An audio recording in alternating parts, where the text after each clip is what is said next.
Mando, shoot it! Shoot it!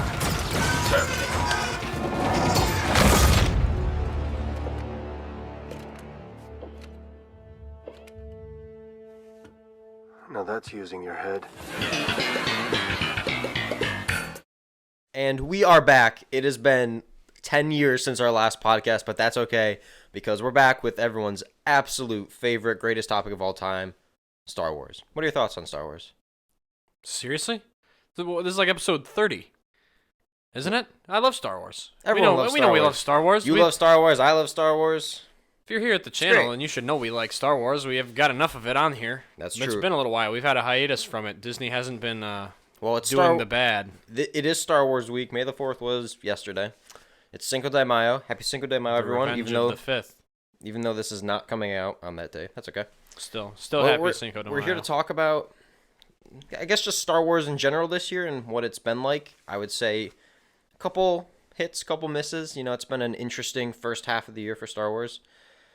I know we were talking a little earlier about the properties that Disney has made that I think have been really, really strong, which I would say is Andor, Rogue One, and Mandalorian Season 1. We're not counting Clone Wars Season 7 because that was made at all the the scripts and they had some pre-renders for that season before Disney bought it. So we're not counting that. But other than that, we're not going to be talking about Andor or Rogue One, but both are excellent. And yeah, we're going to be talking about, obviously, Mandalorian Season 3, because that just finished, Bad Batch. And I also want to talk about the new movies they announced, but I know nothing about those, so well, we'll talk about that. That'll be your burden to bear alone. That's fine. We'll talk about that at the end. I think we should start with, and also, we will not be, disclaimer, no Jedi Survivor, because neither of us have finished it, even though, from what I've played, excellent game so far. It is very good so far. I've heard it's been very buggy on PC, but I don't have a PC, so I can't attest to it. I've only experienced 1 or 2 bugs. Very minor. I've had a couple weird bugs, but nothing severe, no crashes or anything. That's just how games come out. Games come out unfinished. I'm not saying that as to excuse these game companies. It's in better condition than Cyberpunk. Well, yeah, but that's not. Yeah, I agree, but that's not much of a comparison. I don't know. So far, great experience with it, and we're also not talking about Visions because that came out literally yesterday, and I saw the first episode, and I can't give an opinion on it. Also, I haven't seen it at all. Yeah. So, but without further ado, welcome back to the Permanent Detour podcast, everyone. We know you missed us. It's been a very busy month for me in particular with school and stuff, but, that's why we've been a little lacking on the episodes lately. That's okay, because we're back with The Midalorian, which is what I'm naming it, and it's too late. I said it. That's the name. Just because you said it doesn't make that the title. Or I can go in and change the titles to all the videos if I want to. I have the YouTube login. That's true. However, that title, The Midalorian, truly expresses what I feel about this season. It was just really mid. A 5 out of 10 for me, straight up. Call it the Mandalorian. The Mandalorian, yeah. I think 5 out of 10. It's a 5 out of 10 season. Do you disagree? Yeah. Yeah, 5 out of 10 sounds about right. I mean, maybe I'll give it a 6 being nice. I was really thinking about... Because it wasn't cameos on cameos. Given it was all Bo-Katan, but whatever. It's still better. Yeah. It's still better than a celebrity, or not a celebrity, but a cameo from another Star Wars thing every time. Calling it The Mandalorian is incorrect. It is, if anything, The Mandalorians, plural, or what I like to call it, the Bo-Katan and Friends show, because that's really what it is. Grogu. Oh my god. I'm sorry, yeah. Full disclosure, spoilers if you haven't watched it. Din Grogu. Din Grogu. That's one of the stupidest things I've ever heard. Best moments in cinematic history. Yeah. It's a little rough.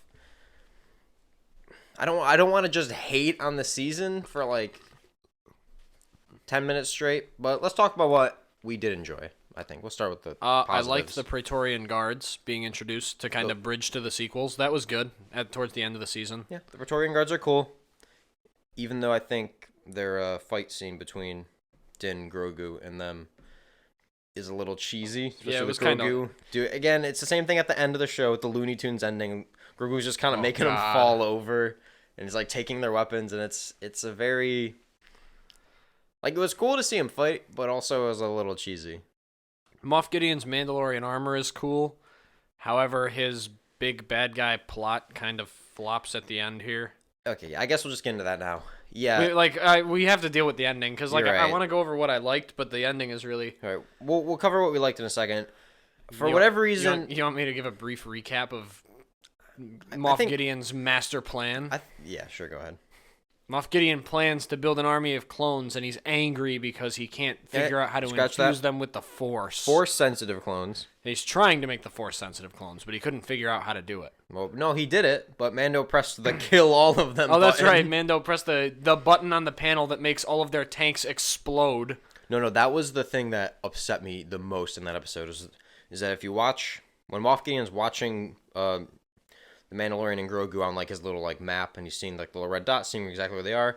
He walks back through the door where all of his tanks are, but then when the Mandalorian and Grogu show up, he's not there. He's in the other door, meaning at some point he did a full circle around his like little meeting room just so he could do a dramatic entrance when they walk in, leaving them the option to destroy all of his clones.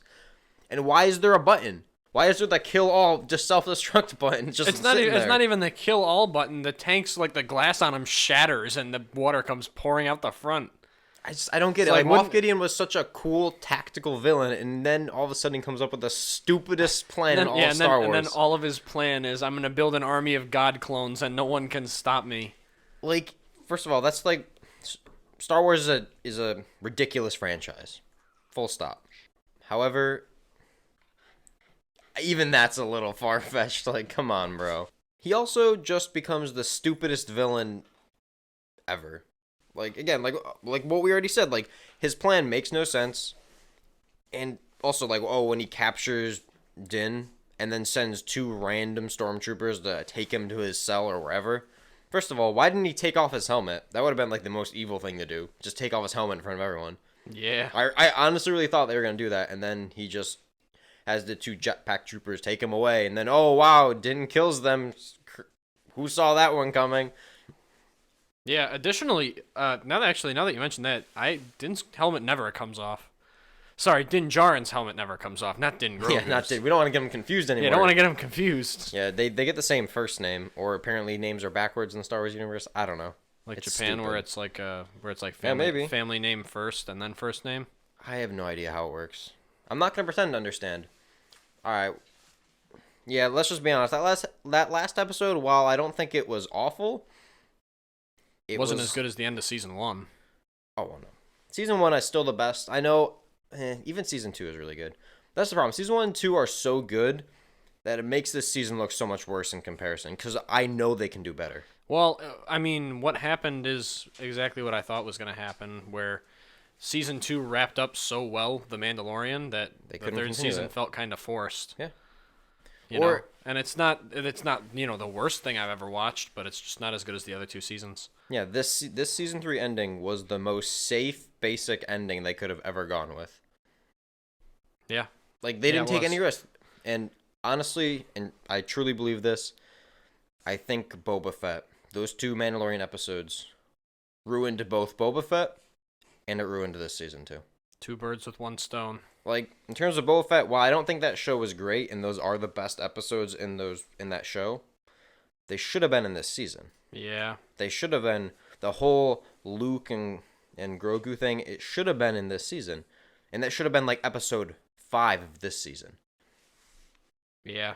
Like, you have the part where the Mandalorian's, like, figuring out what he wants to do, and then Grogu, because basically Grogu does nothing this whole season. He's not in the season until the very last episode. He's a side character. He just sits there in his little carriage and just follows Mando around, but doesn't actually do anything except for the one flashback. Which, yeah, granted, the flashback's cool. It's one of the best parts of the season. Yeah, that's one thing I did there. That flashback was awesome. However, that flashback could have been placed anywhere. It also could have just happened when he was with Luke. That's true. Think about it. Like, you put that Luke in Grogu training episode as number 5, and then in the last episode of this season, Grogu comes back to save everyone. Or has Yoda's lightsaber, or he chooses to be at the Mandalorian at the end of this season. Or even in the middle of the season. Even 3 or 4 episodes in. It'd be nice to see some of the Luke training with Grogu, because there's a lot in this season where it's like when he does he does do stuff in the season, like when he does the training against Paz Vizsla's son. And then he like does not that we would know it's his son. Yeah, That was right? that was one of the funniest things to me ever is when they get up into the top of the bird's nest or the whatever the creature is. And then they're like, "Oh, wait, don't charge." And he goes, "No, that's my son." It's like, "Bro, you didn't seem that concerned when he got taken." He had faith. Yeah, he had faith, But- and the it didn't actually set into his mind that his son was eaten by that bird until they were in the bird's nest. Yeah, but I mean, really, with the scene where Grogu is training against him, and he does like the flip, and Bo-Katan's just like, "Oh, where'd he learn that?" And Din's like, "Not me." It's like, yeah, it would have been cool if instead of having to say that, we got to see some Luke training, you know, some like little reverse Luke Yoda stuff where he's the one training the little guy. Yeah, But- I mean, I understand like it is hard to do. You can't have CGI Luke be in every scene. I get it, but Look. also at the same time, it's just so dumb. Look. Like, and also if you didn't watch Boba Fett, you would have no idea what's going on. Yeah. Did you know there was Did you know that Grogu was with Luke for 2 years? Seriously? He was with Luke for 2 years, and the only reason we know that is because Jon Favreau says it in an interview.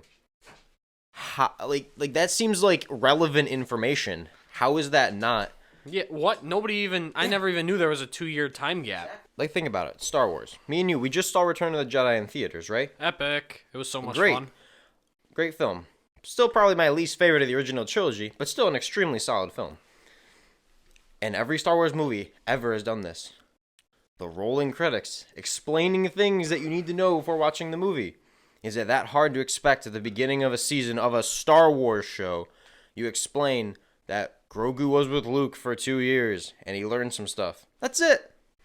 Like, you just say that at the beginning of the show, and then things start to make a little more sense. Yeah, because at least in the movies, we have those bars to fill context between them, so we actually have an idea of what's going on in the galaxy before we see what's happening now. And, like, yeah, obviously show don't tell is a classic thing used in movies and shows.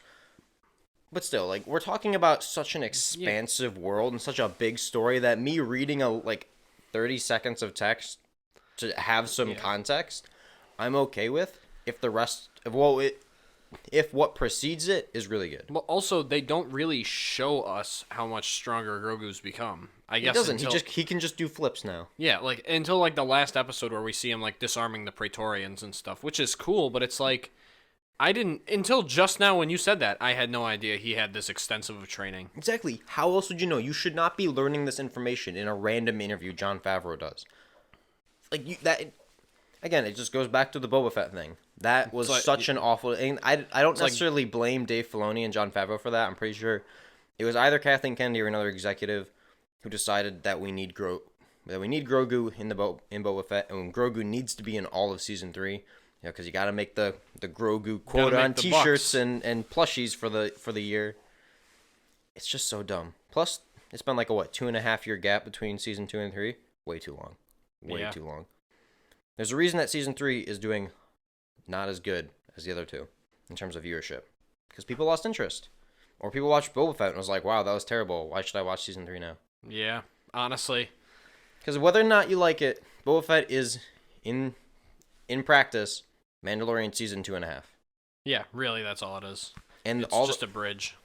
They make him Beta Fett, where he's stupid. Beta Fett. I know we already talked about that, and honestly, that's still one of my favorite titles. Boba Fett can't find his way home. Yeah, we should name this one Beta Fett and the Chattalorian.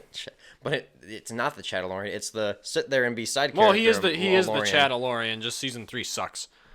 Yeah, and well, it doesn't suck. It's just. It's I know we've been talking a 10. lot about the ending. It's just it felt so underwhelming.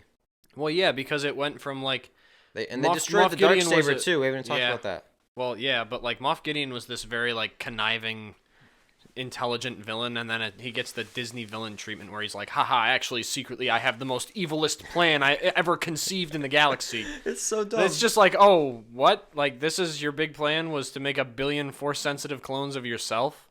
It's so dumb. Not even of... And they're all the age you are, too. They're not even younger. They're all the same age as Moff Gideon. It's like, dude, you're in your 60s. Why don't you want, like, the 25-year-old version of yourself to be fighting? And the scene where they're like all the Imperial like generals and like governors are like talking, that's a cool scene, and it's basically setting up how the First Order came to be. Yeah.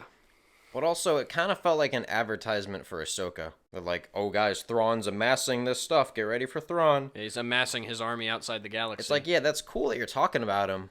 Where is he? They even say in the episode, where is he? And it just feels like, it really just felt like an advertisement for, guys, get ready, because Thrawn's in Ahsoka, so make sure you go watch that. And I'm sure Ahsoka will be decent. I mean, I hope it is, but... I mean, if that one is bad, that'll be the bad one for Star Wars. Ahsoka's pretty popular. Yeah, we'll talk more about that when we talk about the movies that are upcoming, but... I guess so. Yeah, I mean, the ending was just really underwhelming. The Lizzo and Jack Black episode, I know a lot of people think that's the worst one. I disagree. We'll get to the one I think is the worst one later, but that episode was, I mean, it was okay, I guess. Like, again, the reason I don't like it is because it's a pointless side quest, and when you have 8 episodes, 8, not a single one should be a filler episode, and that's a filler episode. Well, like half of season 1 is filler. Yeah, but there's a purpose. There's a connection to the story, in that every place they go in season 1, they're being hunted by bounty hunters. That's true. There is literally nothing connecting the episodes in season 3. There's no common thread. Yeah. In season 1, they were journeying through. It's almost kind of like Lord of the Rings. There's a journey. There's an end goal in season 1 and season 2. And they complete it in season 2. And this goes back to my absolute biggest issue with season 3. And this is why I think it's... I don't like to use the word terrible, because I don't think it's terrible. It's still better than Boba Fett. It's not terrible, but it's mid. Because the two main premises... Did I say that right? I don't know. In English, you know. My main issue is that in all of season 1 and season 2, the goals were get Grogu to Luke, or to the Jedi, and the Mandalorian slowly breaking away from the cult. Those are the main 2 overarching themes, and both of them are completely abandoned. Yeah, they're not only abandoned, but they're undone. Yeah, they're Mando undone doubles and down reversed. And rejoins the cult. Yeah, he's like, oh, Bo-Katan, actually come join the cult. He's like, actually, it'd be way cooler if we both rejoined. And there are some theories that Bo-Katan was just using the cult to achieve her own goals. Which is definitely true.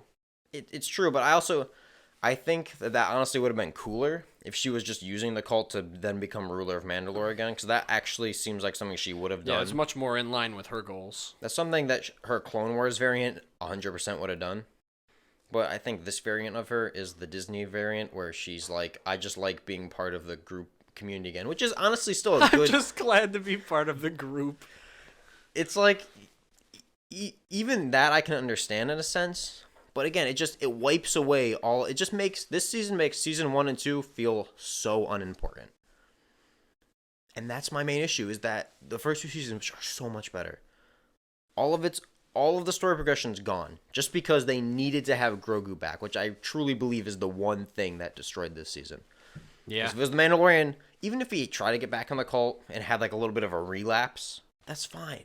That can be part of the story, is him having a relapse and going back to the mines of Mandalore. Yeah, the mines of Mandalore to bathe. And also, the whole thing with the Mythosaur is the stupidest thing I've ever heard. Why? Because Bo-Katan sees the Mythosaur, fine, that's great.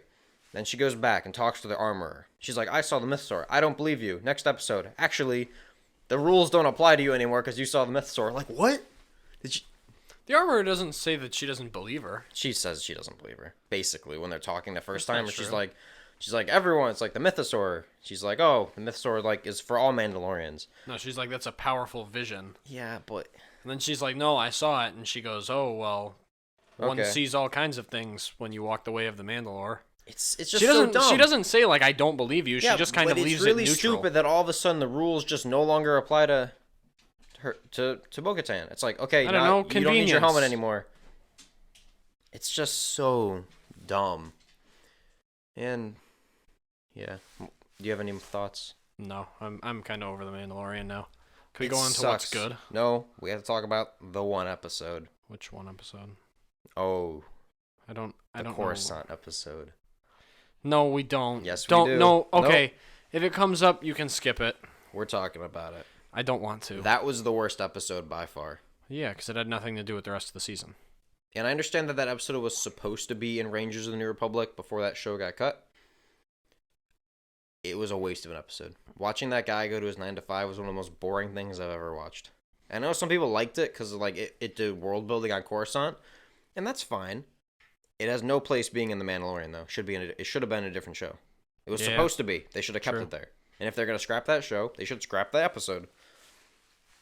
You may disagree, but I truly believe it added nothing. Well, no, it really was pointless. It was to show that one girl was an Imperial spy still. Which was the most obvious thing I've ever seen. Yeah, it really sets a good precedent for the New Republic, too, because, the spy's like, ooh, let's entrap this guy and then execute him, and we all leave the room while he's on the mind erase machine. That was one of the most hilarious, two of the most hilarious things I've ever seen. One, oh, you want to do your research? No, I really think you do. Actually, I know where all the illegal stuff is. Come with me. Oh, I'm a cop. Yeah, by the way, I'm a cop. By the way. Sorry, I forgot to tell you. What a damn shame. And also the cringiest line in all of Star Wars: "Live a little. It's not the Empire." Yeah. I almost turned off my TV when it was they the said Disney. that. It was the Disney episode. It was so bad. Oh, I can't take that episode seriously.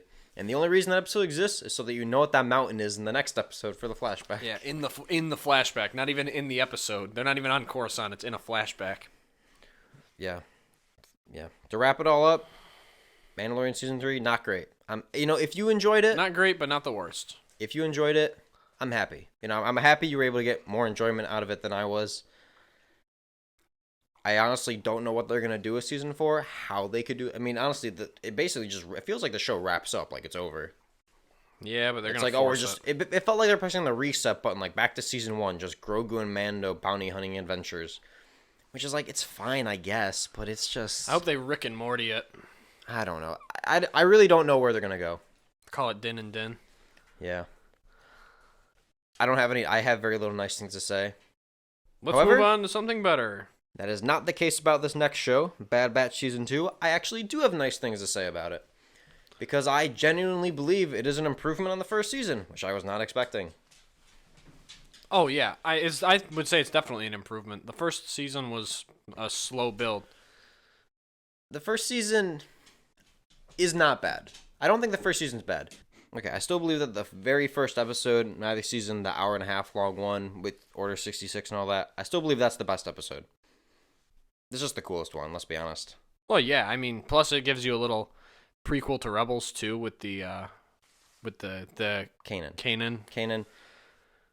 And just seeing Order 66 really from the clones' perspective is just awesome, and everything that happens on Camino, and the Rex and Cad Bane episode's also really cool. But season 1 just has so much filler, so many Sid episodes. Sid, one of the worst characters. Even the sequel trilogy has better characters than Sid.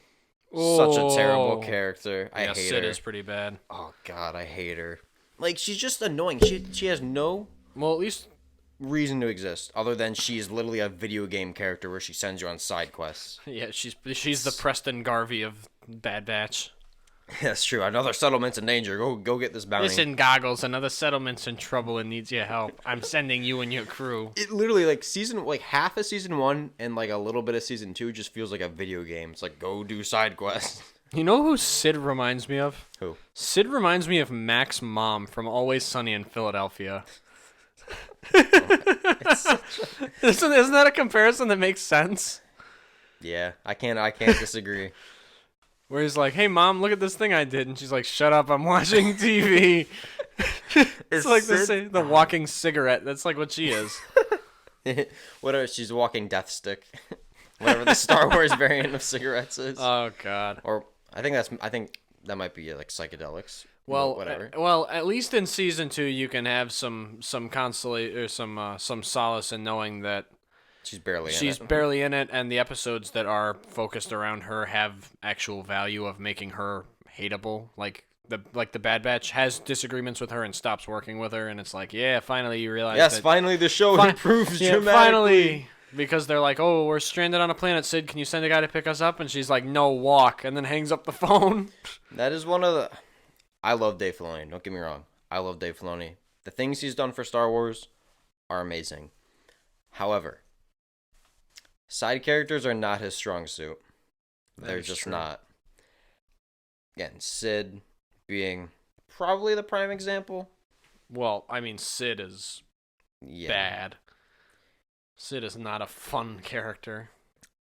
Omega Omega. My name's Omega.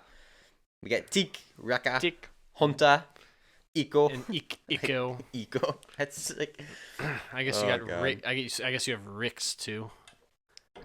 It's just I don't.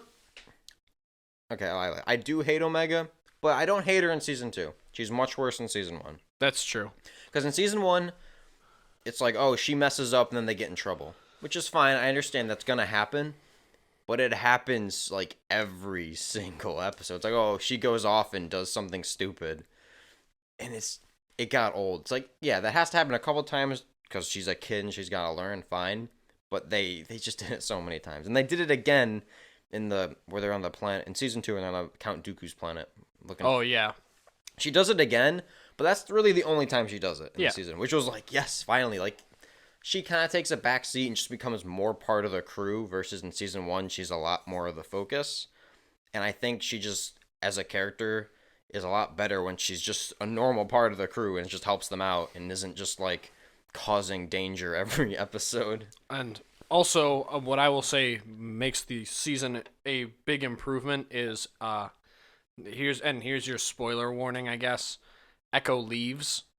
And that's true. And I don't want to be that guy, but him leaving is like the best thing that happened to the show. I'd say second best. Sid leaving was the first best thing. Well, yeah, Sid being cut out was the best, but especially because like a couple episodes after he leaves, you get to see him like leading the clone rebellion where they're freeing the clones that don't want to fight for the Empire.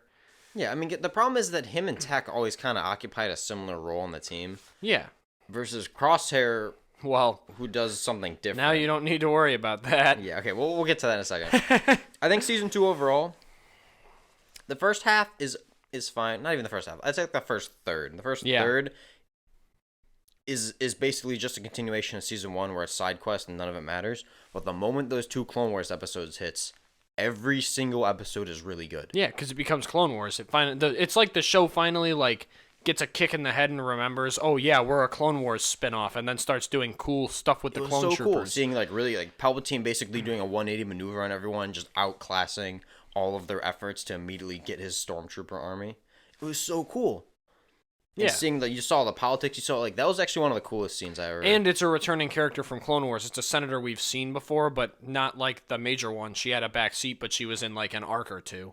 Actually, I'm getting confused. I was actually thinking of the Mandalorian Coruscant episode where he's talking with all the rich people. Oh yeah, that was actually the only scene I liked in the episode because it reminded me that these rich people don't care whether or not it's the Empire, the Republic, or the Rebels. Because they're rich, they're always gonna have it easy. This thing, they live in the upper levels of Coruscant, and it doesn't matter who the government is because they're rich and that they'll be good no matter what. Yeah, which is something that is never really explored except in Andor. I think it's explored a little bit in Andor.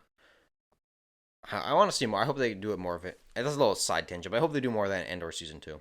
Me too. But going back, yeah, those 2 episodes are great, and also introducing an actual villain for the show. Because whatever that random, what was that Imperial guy? I don't know. He's the one that wanted.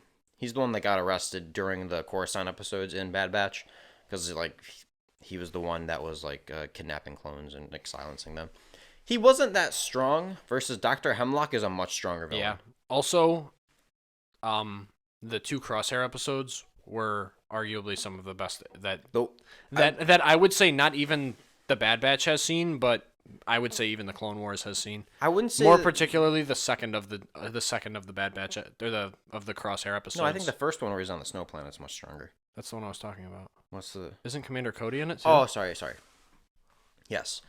The second one where he's on the snow planet, I think, is a strong one. Yes, that is the strongest one. Then there's the episode after that where he's like in prison. That one's also like half about him. The one where he's on the snow planet is actually like all Crosshair, and you finally get to see him realize that it's like, ooh, I chose the Empire, but like they do not care about me. Yeah, that was one of the strongest. Honestly, I think that's the strongest episode in the whole season. That's what I said. Well, that's why I'm saying it's not only one of the best, like episodes of Bad Batch, but I think even for like Clone Wars, Bad Batch in general, it's one of the strongest because it actually shows like some feeling behind the clones. Like you get to see a clone change.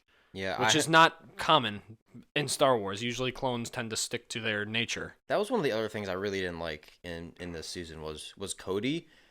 Is that he got an off-screen? Yeah, he left. What? Like, yeah, he just randomly goes AWOL. It was like I mean, I know that breaks past lore, which is fine. Like, I'm okay with Cody. Like, Well, it breaks legends. yeah, it breaks so. legend lore, which again I'm fine with if you can do it in a good way.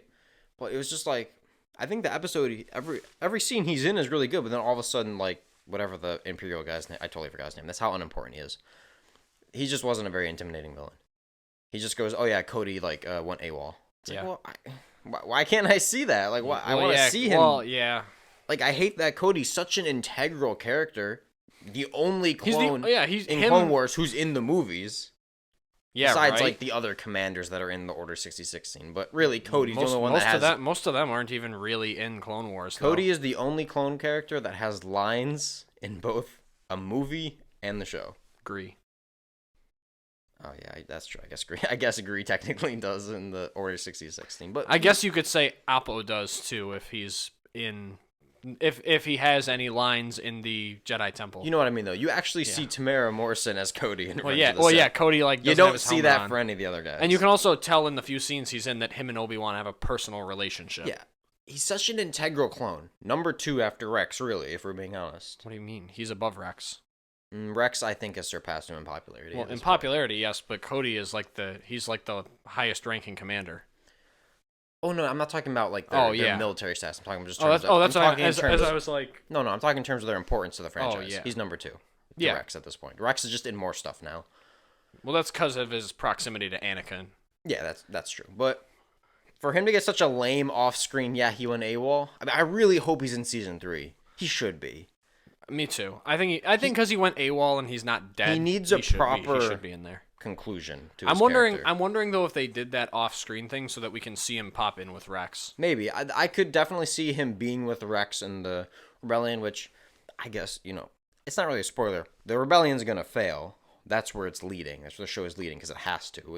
And that'll explain why half these clones aren't in Rebels. Yeah, why there's only 3 of them. Yeah, it's like we only see Gregor, we see Wolf, and we see and Rex, Rex, so. and none of them have been together. Well, I guess Gregor at the end of Season 1 of Bad Batch, towards the end of it, when they go to the Stormtrooper training facility, but that's like, you don't see them all together, so something tells me that not, like, even the Bad Batch has no mention, which means I don't think they're going to live to see the Rebellion. Like, No, I think a majority of these clones are probably going to die in the next season, and I'm okay with that because if they can do it in a way that makes sense. Well, and I mean, we know it has to happen, and it almost will be poetic because they got used to destroy the Jedi, and then the clones themselves are going to be destroyed by the Empire. Yeah, the Clone Rebellion is supposed to fail. That's what's supposed to happen. And I think Season 2 is setting up Season 3 to be the strongest season overall as a season. I would agree. If there's no... And we'll talk about the elephant in the room, Tech dying. It means... While I am sad because he was my favorite of the Bad Batch, of the original Bad Batch, he was my favorite. I'm really sad that he's gone. However, they can't bring him back. If they bring him back, but they literally can't. It would just ruin it. I also think it's freeing up a place to give Crosshair a reason to join, because Tech being killed by the Empire may just be enough for him to fight the Empire. He's already kind of doing it. He already kind of did, but I mean, once he gets free... yeah, that's true. He doesn't know that Tech died. Yeah, he doesn't know Tech's dead. They never actually saw each other when they were at the compound, because they went there to free him, but then now I hate Sal Guerrera because he screwed up their whole plan to save Crosshair. No, Crosshair wasn't at that base. Yeah, he was. No. No, that's right. They were there to... Crosshair's at Mount Tannis. Is that what it's called? Yeah. And also, you can kind of see Dave... Part of me thinks this is also why Dave Filoni included... No, they were going for Crosshair, remember? Because because he sent out the SOS message.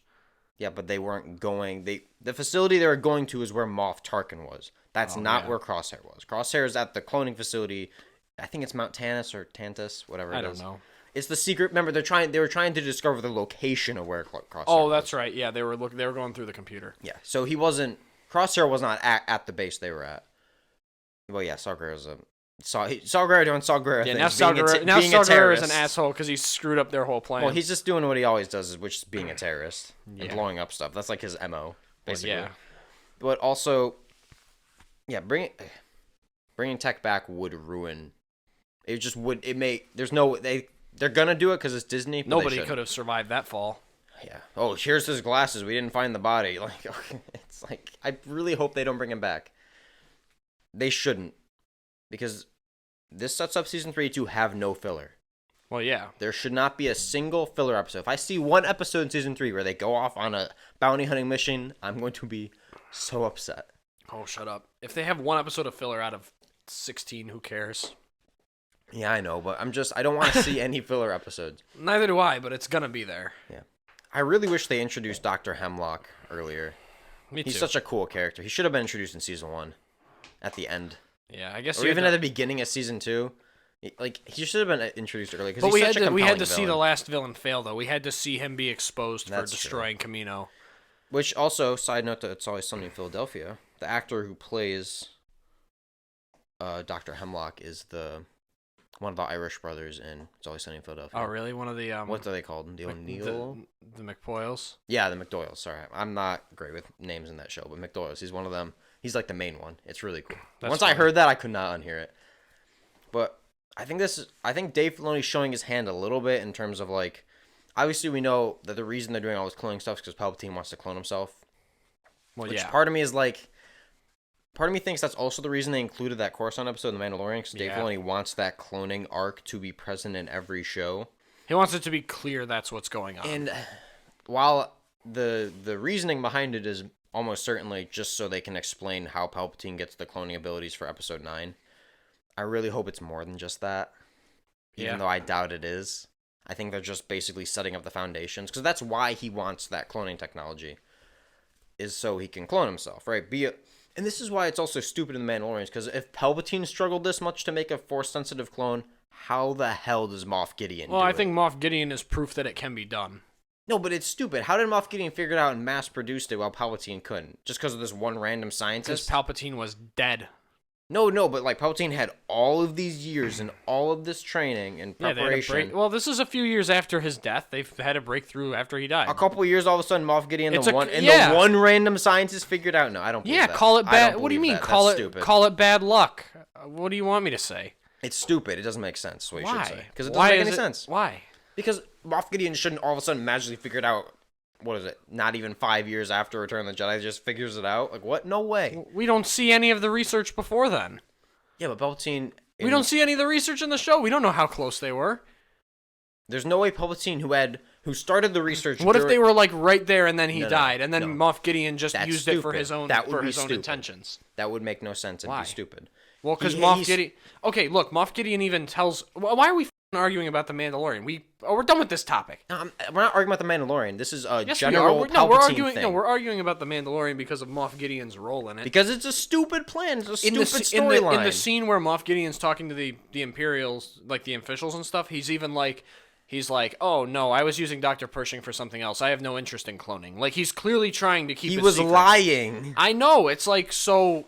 Maybe they were close to a breakthrough, and he chose to not tell anyone. Who started this research as the Chancellor during the Republic had all 25 years of the Empire to figure What do you mean there's no chance? There's no chance that all of a sudden, they had the breakthrough right as Palpatine died, and then Moff Gideon figures it out? I bet you there are people who have made vaccines that have died of a disease right as the cure gets found. But this isn't real life we're talking about. So what? You can just say it was luck. You can just say, But that's lazy.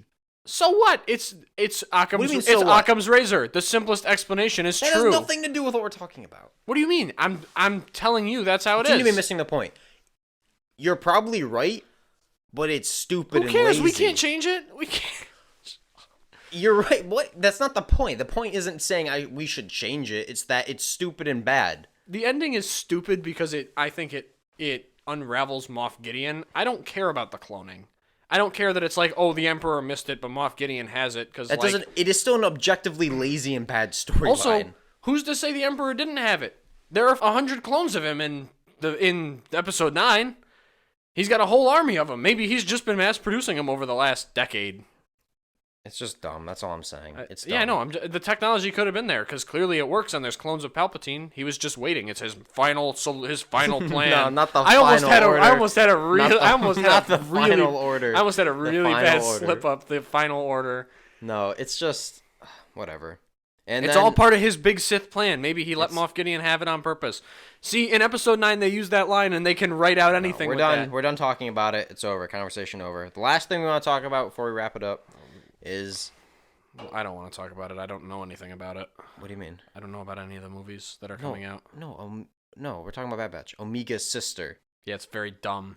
They really shoehorn it in there too. I love the ending where she goes, "I'm your sister," as if I'm supposed to care. It's like, oh, and then the season ends, and it's like, I really watched the scene, and I was like, oh, okay, like, I kind of like they were kind of like alluding to it because they both have the same accent, but it's also just like, it's like, oh my god, there's more than one clone. It's like, wow, they made one female clone, they made another. Wow, it's just it. How did they do it? The way the show ends, it makes it seem so much more important of a revelation than it is, and I also love that the reason that they kidnap Omega isn't because they want her DNA or anything. It's just so they can use her as like blackmail against Nala Se. just so Nala Se would cooperate. It's such a weird reasoning. It's like, okay, like there's literally no other reason you want her. Like they could. Also, I'd really like to know at this point, why are they even making these Omega clones? Like, what is the purpose? Because you have her sister working as more or less a lab tech. Yeah, but it would have been cooler. She's just the girl that presses the no tip button on the iPad while Dr. Evil does his thing on Crosshair. No, but it would have made more sense if they wanted to grab her just because she's the only other clone besides Boba Fett to have non-altered DNA. Like, that would at least made a little more sense, right? Yeah, but at the same time, they're not making any more Jango Fett clones, so who cares? But she still has more. But if they're doing experiments, right? You'd rather see the effect of the experiments on pure DNA than, like, the clones, which are altered. Yeah, but there's only 2 that have pure DNA. That's what I'm saying. That would be more of a reason to try to get her. Because Boba... Oh, I bet you... All right, I figured it out. They're going to engineer, like, the Blue Shadow virus that kills clones. Maybe. Remember? And they're just going to try and kill them all off like that. But they're not trying to kill off clones. That's not the goal of the Empire, though. Why? But then they don't need to pay their military pensions. They're all dead. They're not going to pay them anyway. Well, that's true. Whether they're dead or alive, they're not. Why else would you see one begging in Kenobi? Yeah. So overall, I'd say I'd give Bad Batch season 2 an 8 out of 10. 1 out of 10. Worst, yeah, 1 out of 10. Worst TV show all time. No, but seriously, I'd give it an 8 out of 10. I enjoyed it. I think it's definitely an improvement over season 1. Watch it. Definitely watch it if you haven't. If you're a fan of Clone Wars, definitely watch it. 100%. You'll have to bear through season 1, but you can probably skip some of those episodes anyway. Yeah, that's true. And I know you don't want to talk about it, but I do want to mention the 3 new movies coming out. We don't have to have a conversation about it, but 3 new movies coming out. Obviously, the Rey movie, which I don't want to talk about because no one wanted that movie ever. It's like no one wanted that movie. You're really not going to talk? I have not on the Rey. I have nothing to say about the Rey movie. Fair. I don't have anything to say. What do you want me to say? Woo! Yeah, why aren't you cheering? Why are you not ecstatic with excitement? I can't wait. I love seeing lightsabers swung like baseball bats. Next. The James Mangold movie, who's doing the new Indiana Jones, and he did Ford versus Ferrari and Logan, and he's doing a movie about the first ever Jedi. I'm actually pretty excited about that one. Yeah, I'm very excited for that because it's like it'll be different and new and like characters we've never seen before. And it'll also be like the first, actually, I think the only Star Wars movie ever where it has where what happens in it has no connection to the other movies. Finally. So it's like there really is no like prerequisite. Like they don't have to like include They can do something. anything. They can do literally anything. That's what we need. Like Star Wars is such a vast and expansive universe and time frame that it's like you can fit so much in there without it being connected to anything. Yeah, think about it. Jedi Fallen Order is really what proves that, and Jedi Survivor, that you can have something that's beside the Darth Vader ending completely removed from all of That's true, yeah. all of the other movies and stuff, and it works perfectly because you still feel very immersed in the world, and it's a believable world. But even that's still kind of connected because of the Inquisitors and stuff. Not really though, because Inquisitors are just like cops. Like Yeah, if you have a story about Jedi after Order 66, you're gonna have Inquisitors. Their job was to hunt them. The only connection that this movie has to the other Star Wars movies is that there's a Jedi in it. Yeah, that is the Force. only connection. So I think that has a potential. And the last one's Dave Filoni's movie, which is going to be the culmination of Skeleton Crew, Ahsoka, Boba Fett, Mandalorian. I think it's just those 4. Yeah, probably. It would have been Rangers of the New Republic, but obviously that we're not talking about that. That's a whole different topic. But yeah, basically, I don't know. I honestly don't know. Like, will that movie wrap him up good? Maybe. Honestly, we haven't seen 3 of the 4 shows yet, so who knows? Well, no. Or we've seen 2 of them. Sorry, Yeah, we've seen 2 of the 4. Honestly, after Boba Fett and Mandalorian season 3, I have some doubts, but I'll give Dave Filoni has earned the benefit of the doubt. And there's enough time left before this comes out there that is. we don't know where it's going to be at There's that enough point. seasons to redeem it, to make it a good ending. So Yeah. I'm not going to hold judgment on that movie. It has potential to be very good. We can't even guess at it because we haven't Exactly, seen exactly. anything yet.